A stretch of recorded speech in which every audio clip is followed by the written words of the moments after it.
మన దేశంలో ఉల్లిపాయలు, టమోటాలు అప్పుడప్పుడు మనకి చుక్కలు చూపిస్తాయి. ఇందులో ఎటువంటి సందేహము లేదు. కానీ అవి కొండెక్కి మళ్ళీ వెంటనే దిగిపోతాయి. ఎప్పుడు? సరఫరా తక్కువైనప్పుడు, డిమాండ్ పెరిగిపోతూ ఉన్నప్పుడు. డిమాండ్ ఎప్పుడు ఉల్లిపాయలకి, టమాటాకి ఉంటుంది. కానీ సరఫరా ఎప్పుడైతే తగ్గిపోతుందో వాటి యొక్క ధర అమాంతంగా పెరిగిపోతుంది. అయితే సరఫరా ఎక్కువైపోయినప్పుడు వీటి ధర అత్యంత దారుణంగా పడిపోతుంది. ఇది ఎప్పటికీ కూడా ఇలాగే కొనసాగుతూ ఉంటుంది భారతదేశంలో. మిగతావన్నీ కూడా స్థిరంగానే ఉంటాయి. ఒక 10, 20 అటు ఇటు ఉంటాయి. కానీ పాకిస్తాన్లో పరిస్థితి చాలా దారుణంగా తయారైంది ఇప్పుడు. దీనికి తోడు ఇప్పుడు మూలిగే నక్కపై తాటికాయ పడ్డట్టు ఇక్కడేమొచ్చేసి యుద్ధం జరిగింది. యుద్ధం అంటే యుద్ధం కాదు, మనం ఒక చిన్న దాడి చేసాం. ఆ దాడి అది యుద్ధం అనుకుంటుంది పాకిస్తాన్. దానికి అది యుద్ధమే. అయితే ఇప్పుడున్నటువంటి పరిస్థితుల్లో 1,30,000 కోట్ల రూపాయలు పాకిస్తాన్కి నష్టం జరిగింది. వాళ్ళ ఎయిర్ డిఫెన్స్ కావచ్చు, ఆర్మీ కావచ్చు, అన్ని విధాలుగా దానికి చాలా భారీ నష్టం అయితే జరగడం జరిగింది. దానికి తోడు $140 బిలియన్ అప్పు కూడా ఉంది. ఇవన్నీ కలిసి పాకిస్తాన్ అయితే దారుణంగా పాకిస్తాన్ రూపాయి పడిపోయింది. దానివల్ల ఇప్పుడు అక్కడ ఒక కొత్తిమీర 120 రూపాయల నుంచి 150 రూపాయలు ఉంది. ఒక 10 రూపాయల కొత్తిమీర అంటే మన దగ్గర ఆ కొత్తిమీర 20 రూపాయలకి ఇస్తారేమో, అది ఇప్పుడేమొచ్చేసి పాకిస్తాన్లో 120 నుంచి 150 రూపాయలు ఉంది. కరాచీ, ఇస్లామాబాద్ ఇలా ఒక్కొక్క ప్రాంతంలో ఒక్కొక్క ధర పలుకుతుంది. ఇకపోతే నిమ్మకాయ, ఒక్క నిమ్మకాయ అయితే 25 రూపాయలు అంట.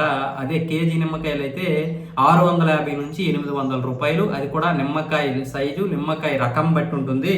600 నుంచి 800. ఇకపోతే ఒక సమోసా 80 రూపాయలు ఉందంట. అది కూడా ఒక్కొక్క ప్రాంతంలో 60 రూపాయలకి దొరకవచ్చు, ఒక్కొక్క ప్రాంతంలో 100 రూపాయలు కూడా ఉంది అన్నట్లుగా తెలుస్తుంది. ఇకపోతే ఉల్లిపాయలు మొన్నటి వరకు 250 రూపాయలు ఉండేవి, ఇప్పుడేమొచ్చేసి 320 నుంచి 350 రూపాయలకి వెళ్ళిపోయింది.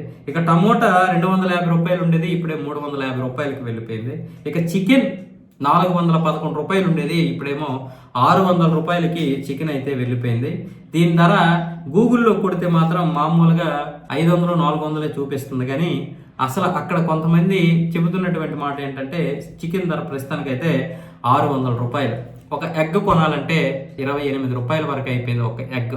అంటే ఎంత దారుణమైనటువంటి ఇది ఉందో పరిస్థితి చూడండి. ఇంకా వీటి ధర ఇంకా బ్లాక్ మార్కెట్లో వీటి ధర ఇంకా ఎక్కువగా ఉండొచ్చు అంట. బ్లాక్ మార్కెట్లో ఇంకా ఎక్కువ. దీనికి కారణం భారతదేశం నుంచి వెజిటేబుల్స్ అక్కడికి వెళ్ళలేదు, కూరగాయలు చాలా వరకు వెళ్ళలేదు. ఎక్కువగా కర్ణాటక నుంచి కూడా వెళ్తాయంట. టమాటాసు, ఈ ఏమేమి తమలపాకులు ఇవన్నీ కూడా కర్ణాటక నుంచి వెళ్తాయంట. అవి కూడా ఆపేశారు. ఇప్పుడు మన రైతులు స్వచ్ఛందంగా మార్కెట్ని ఆపేశారు. నేను మీకు 10 రూపాయలకి అమ్మితే మా భారతీయులు 2 రూపాయలకే తింటారు, లేదా పారేస్తాను. కానీ మీకైతే అమ్మము. అమాయకులైనటువంటి పహల్గామ్లో మీరు అమాయకులు మీరు చంపుతారా? మీరంటే మాకు శత్రువులే, మీ వల్ల మాకు మీ డబ్బులు వద్దు, మీ ఇది వద్దు అంటూ స్వచ్ఛందంగా కర్ణాటక రైతులు ఎప్పుడైతే ఆపేశారో మిగతా దేశంలో ఉన్నటువంటి రైతులందరూ కూడా ఆపేయడం జరిగింది. దాంతో ఇప్పుడైతే పాకిస్తాన్లో పరిస్థితి ఇలా ఉంది.